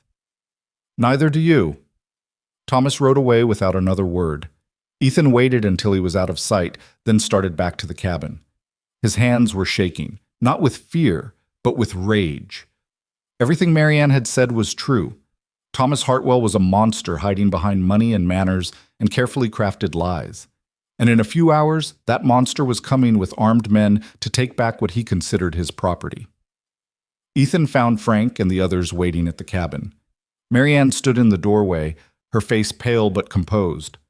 "How did it go?" Frank asked. "About as expected. He wants them back by sunset. If we don't comply, he attacks." "How many men does he have?" "I counted 8 horses in the trees, could be more." Bill Harding cursed. 8 against 6. And they've got better weapons, better position. "But we've got something they don't," Ethan said. "We've got something to fight for. They're just hired guns doing a job. We're protecting family." The men looked at each other. Finally, Frank nodded. "Then we make our stand here, and whatever happens, we make it count." Maryanne came down the steps. "There's another option." Everyone turned to look at her. "I could go with him," she said quietly. "End this before anyone else gets hurt." "No." Ethan's voice was flat. "Absolutely not." "It's my choice." "No." He crossed to her, took her shoulders. "You go back to him. He'll kill you. Maybe not right away, but eventually. And Lily will grow up watching it happen, learning that this is what love looks like. Is that what you want?" Tears streamed down her face. "I don't want anyone to die because of me." "Then help us fight. You're a good shot. You've proven that. We need you. Oh, but Lily. We'll be in the back room, safe as we can make her. And when this is over, she'll know her mother stood up to the man who hurt her. She'll know that sometimes you have to fight for the life you want. Maryanne looked at the men gathered around them, then back at Ethan. You're sure about this? I've never been more sure of anything. She nodded slowly. Then we fight. They spent the remaining hours preparing. Every weapon was loaded, every position reinforced. Ethan placed the men strategically, gave them clear fields of fire, established fallback positions if the initial defense failed. Maryanne took up a position at the main window, rifle ready. Lily sat in the back room with supplies, water, strict instructions not to come out no matter what she heard. As the sun began its descent toward the western peaks, Ethan stood in the center of his cabin and looked at the people who'd become his unlikely family. Frank, who'd shown up when it mattered. Bill and the others who'd risked everything for someone they barely knew. Maryanne, who'd found strength she didn't know she had. And Lily, innocent and brave, hiding in the darkness. Whatever happens, he said quietly, I want you to know I'm grateful. For all of it. Save the speeches for after, Frank said. We've got work to do. The sun touched the mountains. Shadows stretched across the valley. And from the tree line, riders emerged. 8 of them, just as Ethan had counted. They spread out in a line, weapons visible, faces hard. Thomas Hartwell rode in the center, his black horse gleaming in the dying light. They stopped 50 yards from the cabin, close enough to talk, close enough to kill. Thomas's voice carried clear across the snow. Last chance, Mr. Cole. Send them out, and this ends peacefully. Ethan stepped into the doorway, rifle raised. Go to hell, Hartwell. Thomas's expression didn't change. He raised one hand, gave a signal. His men opened fire. The world exploded into noise and smoke and chaos. Bullets shattered windows, splintered wood, whined past Ethan's head. He dove for cover, returned fire, heard the others doing the same. The battle for the valley had begun. The first volley hit like thunder. Ethan felt a bullet graze his shoulder as he rolled behind the heavy oak table he'd repositioned that morning. The pain was sharp but distant, drowned out by adrenaline and the deafening roar of gunfire. Frank, left flank, he shouted. Frank's rifle cracked in response. Through the smoke and chaos, Ethan saw one of Thomas's men clutch his leg and fall from his horse. 7 left. Maryanne fired from the window, her movements controlled despite the chaos. Another of Thomas's men jerked backward, the hired guns scattered, seeking cover behind rocks and trees, their initial confidence shaken by the coordinated defense. But Thomas himself hadn't moved. He sat his black horse in the center of the clearing, perfectly still, watching the battle unfold with the detached interest of someone watching a chess game. He's not even trying to hide, Maryanne said, her voice tight with fear and confusion. Ethan understood immediately. Thomas wasn't worried because he didn't need to be. He had money, connections, enough hired guns to replace the ones he lost. This was just the opening move. He's testing us, Ethan called out. Seeing what we've got, how we respond. Don't waste ammunition on distant targets. Wait for clear shots. The gunfire slowed as both sides reassessed. In the brief lull, Ethan heard Lily crying from the back room. His heart clenched, but he couldn't go to her, not now. Maryanne heard it too. Her hands tightened on her rifle, but she stayed at her post. She's safe, Ethan said. The back room's the most protected part of the cabin. I know, but she's scared. A bullet shattered the window frame inches from Maryanne's head. She ducked, came back up, returned fire without hesitation. Outside, Thomas raised his hand again. His remaining men withdrew to the tree line, dragging their wounded with them. The sudden silence was almost worse than the gunfire. What are they doing? Bill called from his position. Regrouping, Ethan said. They'll try something different now. He was right. As the sun sank lower, casting long shadows across the snow, Thomas's men began to move through the trees, circling the cabin, looking for weak points in their defense. They're trying to flank us, Frank said. If they get around back, I know. Ethan made a quick decision. Bill, Tom, fall back to the cabin. We can't defend separate positions anymore. We consolidate here. The men moved quickly, abandoning their outer positions and retreating to the cabin under covering fire from Ethan and Maryanne.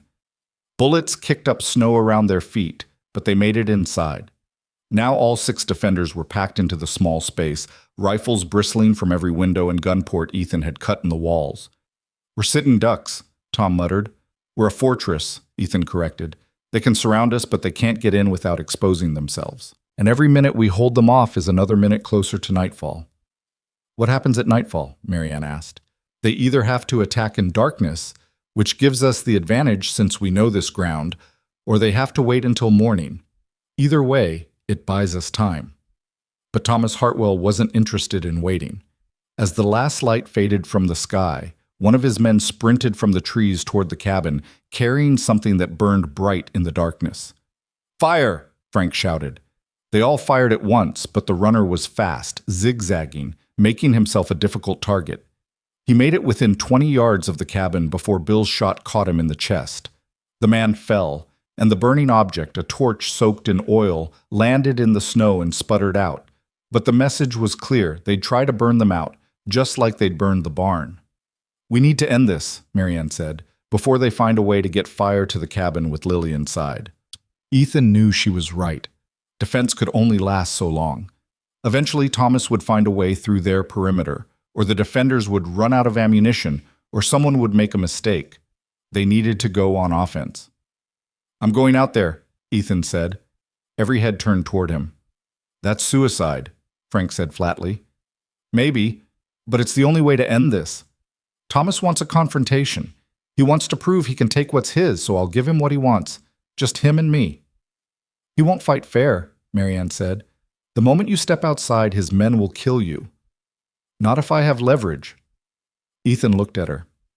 "Not if he knows that the moment I die, you and Lily disappear, that Frank will get you away from here, and Thomas will never find you again."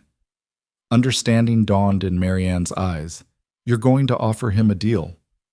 "I'm going to force him into single combat. His pride won't let him refuse.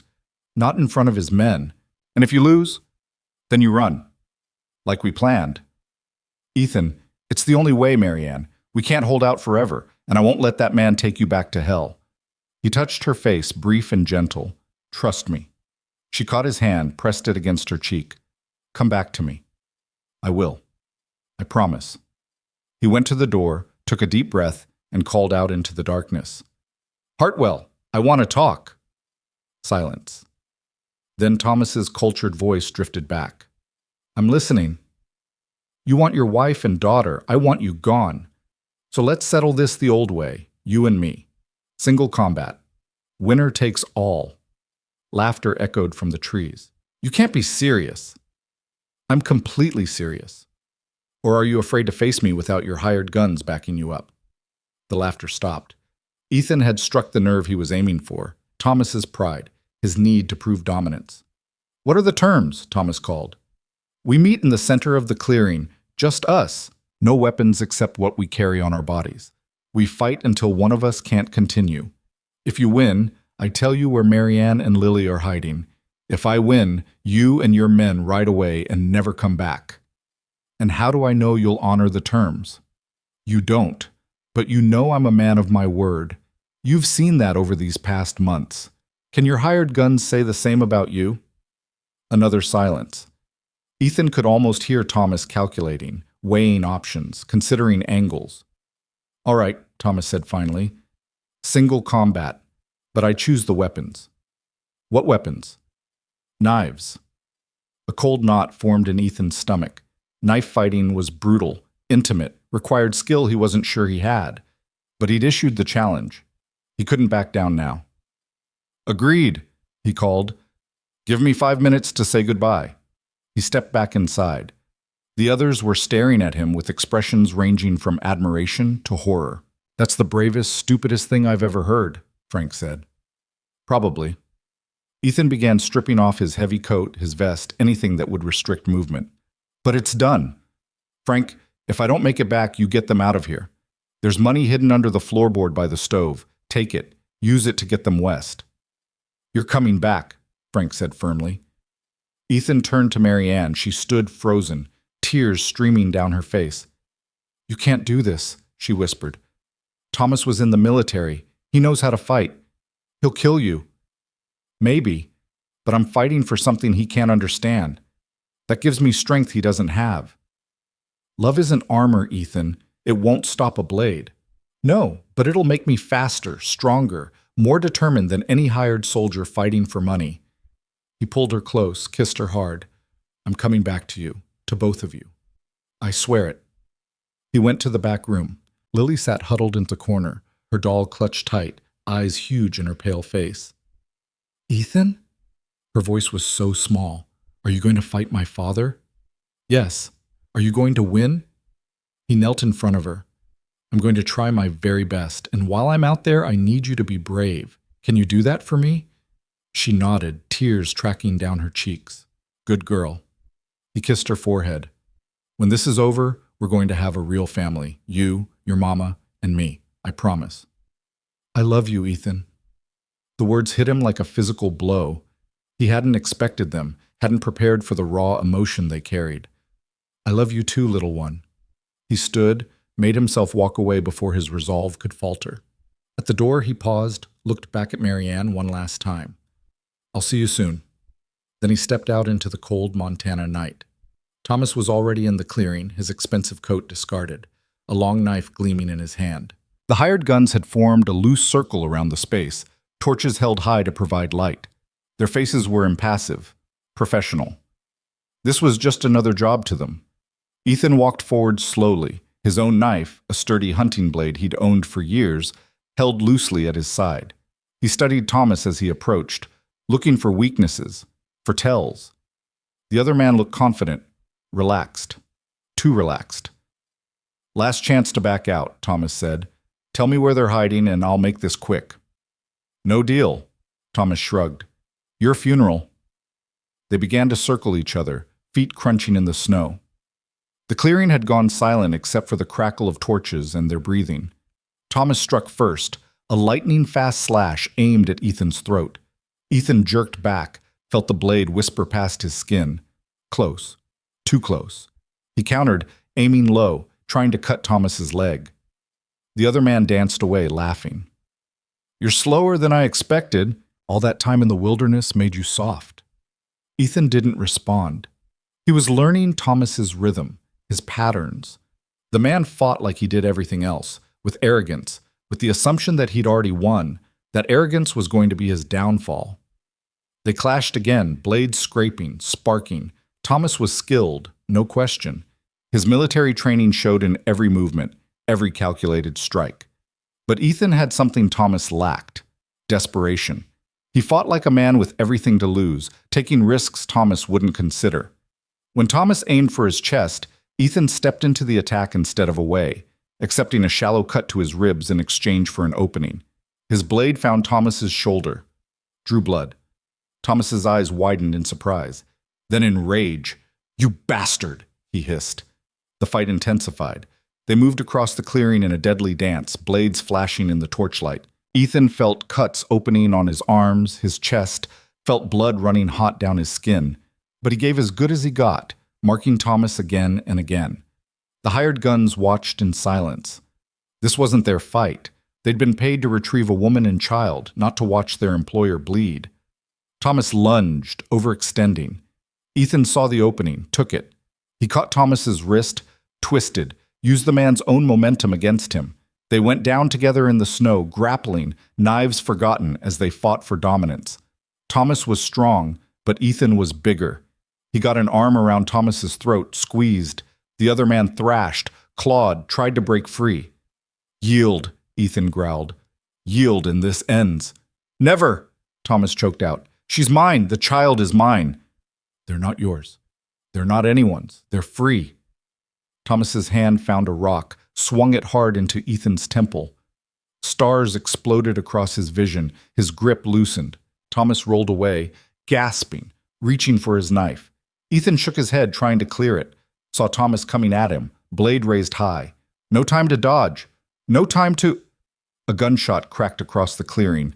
Thomas jerked, stumbled, looked down at the blood spreading across his chest. His knife fell from his hand. He turned slowly. Maryanne stood at the edge of the clearing, rifle raised, her face carved from stone.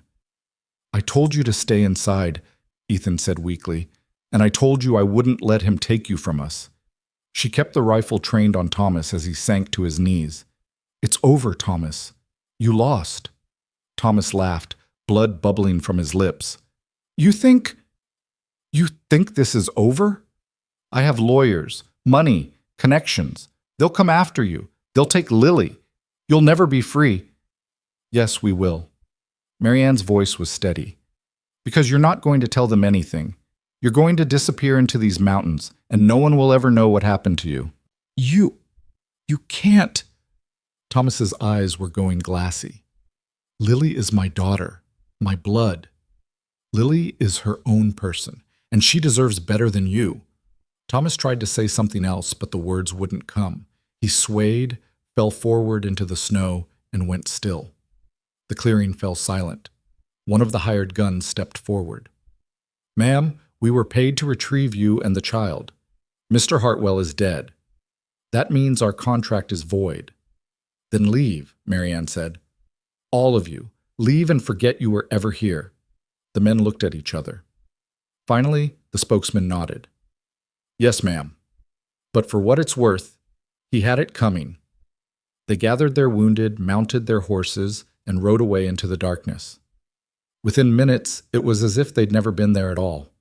Ethan stood on shaking legs. His vision swam. He'd lost blood, taken hits to the head. But he was alive. They were alive. Maryanne ran to him, caught him as he stumbled. "You're hurt." "I'll live." "You promised you'd come back to me." "And I keep my promises." Frank and the others emerged from the cabin. They took in the scene, Thomas's body in the snow, the blood, the evidence of the brutal fight. "We'll take care of this," Frank said quietly. "There's a ravine about 5 miles north, deep. He'll never be found." "I can't ask you to." "You're not asking. We're offering. That man came here to do violence. He got what he deserved." Frank looked at the others. "Any objections?" They all shook their heads.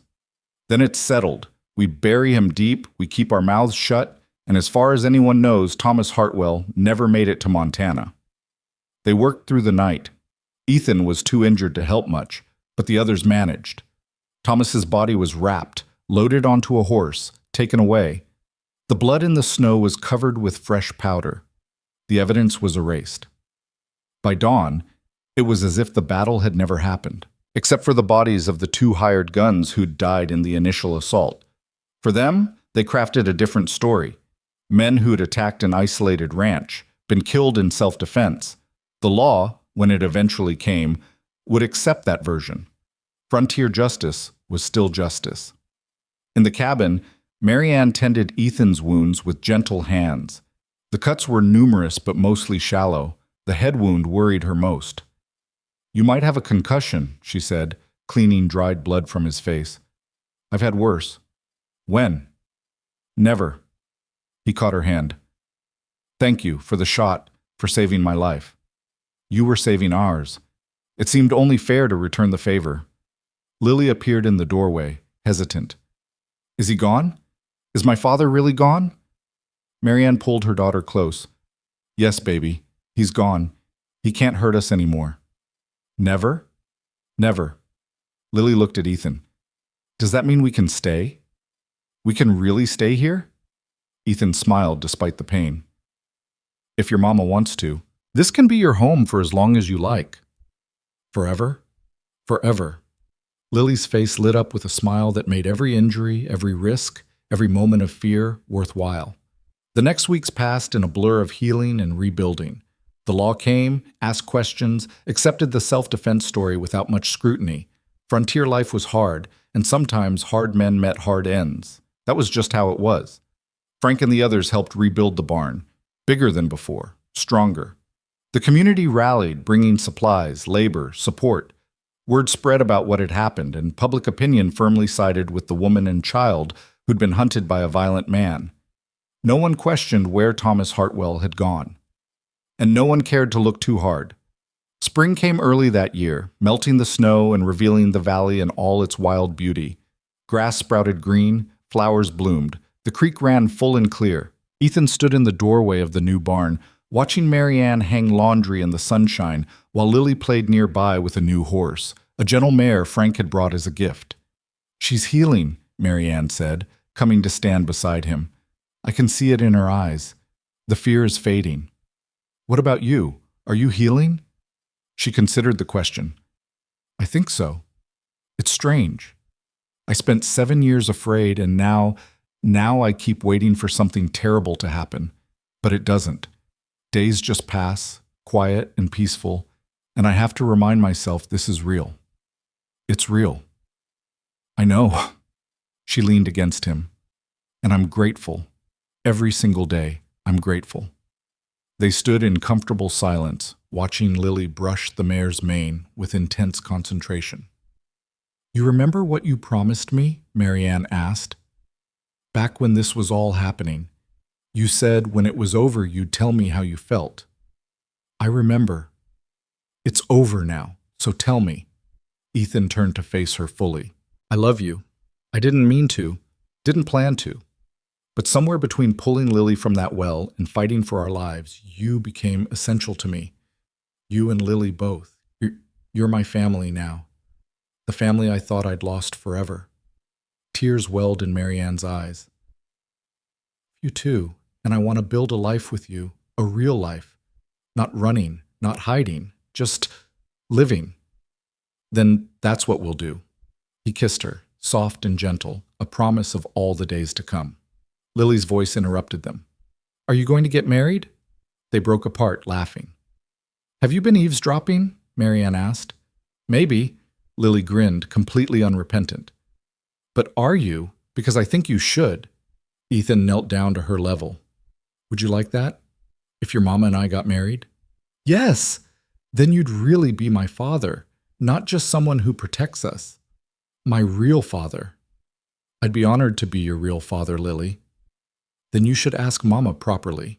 That's what they do in the stories. Maryanne laughed, a sound of pure joy. She's got a point. Ethan stood, took Maryanne's hands in his. Maryanne Hartwell, would you do me the honor of becoming my wife, of building this life with me, of letting me love you and Lily for as long as we all shall live? Yes, she whispered. Yes, absolutely yes.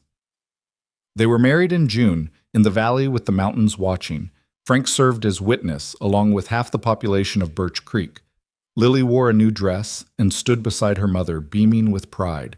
Mrs. Patterson had tears in her eyes as she watched the ceremony. I never thought I'd see Ethan Cole smile again, she told Frank, let alone marry and take on a ready-made family. Sometimes the best families are the ones we choose, Frank replied. The celebration lasted into the night. There was music, dancing, food, laughter, all the things that had been missing from that valley for too long. As the sun set and the stars came out, Ethan found himself sitting with Lily on the porch steps, watching Maryanne talk with the other women. Are you happy? Lily asked. Happier than I've been in a long time. Me too. She leaned against his shoulder. I used to be scared all the time, but not anymore, because I know you'll keep us safe. I will. Always. Do you think we'll have more family? Brothers or sisters for me? Ethan looked at his new wife, at the life they were building together. Maybe, if that's what you and your mama want. I'd like that, a big family, so the house is always full of noise and love. Then that's what we'll work toward. Lily was quiet for a moment, then, thank you for saving me. From the well. From my father. From everything. You saved me too, little one. More than you know. The years that followed were good ones. Hard sometimes, as frontier life always was, but good. The ranch prospered. Ethan and Maryanne worked side by side, building something lasting. Lily grew tall and strong, losing her fear, finding her voice. 2 years after the wedding, Maryanne gave birth to a son. They named him Daniel, after Ethan's first child. It felt right, a way of honoring the past while celebrating the future. 3 years after that, twin girls arrived, loud and healthy, and completely adored by their older siblings. The cabin expanded to accommodate them all. The barn filled with livestock. The valley rang with children's laughter and the sounds of a family truly living. On quiet evenings, Ethan would sometimes stand in the doorway and marvel at what they'd built. This life that had started with a child's scream from a well and ended in joy. Maryanne would find him there, wrap her arms around him, rest her head against his back. "What are you thinking about?" she'd ask. "How lucky I am. How close I came to missing all of this." "But you didn't miss it. You chose it. You fought for it. We fought for it. Yes, we did." And that was the truth of it. What they had wasn't given. It was earned through courage and sacrifice and the simple, stubborn refusal to let fear win. Lily grew up strong and confident, eventually becoming a teacher in Birch Creek. She married a kind man who loved her fierce spirit, who never once raised his voice or his hand in anger. She had children of her own, and they called Ethan grandfather. On Lily's wedding day, as Ethan walked her down the aisle, she whispered, "You kept your promise. You gave us a family." "We all kept our promises," he replied. "We all chose each other." Daniel grew tall and serious, with his father's quiet strength and his mother's sharp mind. The twins were wild things, constantly getting into trouble and charming their way back out. The house was never quiet, never peaceful, and Ethan wouldn't have had it any other way. Years later, when his hair had gone silver and his hands had grown rough from a lifetime of work, Ethan sat on the porch with Maryanne and watched the sunset paint the mountains gold and rose. "Do you ever regret it?" Maryanne asked. "Taking us in, fighting for us, all of it?" "Not for a single second." "Even when the twins put that frog in your boot?" He laughed. "Especially not then." She took his hand, their fingers intertwining naturally after decades of practice. "I never thanked you properly, for giving me my life back, for giving Lily a childhood, for being the man you are. You thank me every day, just by being here, by choosing to stay. Where else would I be?"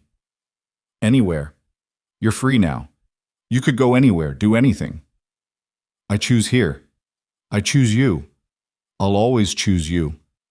As darkness fell and the stars emerged, their children's children played in the yard, safe, loved, free. The sound of their laughter carried on the wind, a testament to everything that had been fought for and won. Inside the house, the old, well-worn doll still sat on a shelf in what had been Lily's room. A reminder of the little girl who'd fallen into darkness and been pulled into light. Who'd told a grieving man he needed a wife and she needed a father, and had been brave enough to believe it could be true. The valley settled into peaceful night, the mountains stood watch, and in the warm glow of lamplight, a family gathered together, not bound by blood alone, but by choice, by love, by the fierce determination to protect what mattered most. They had been broken people once, scattered and afraid, but together they had built something whole. And it was enough. It was more than enough. It was everything.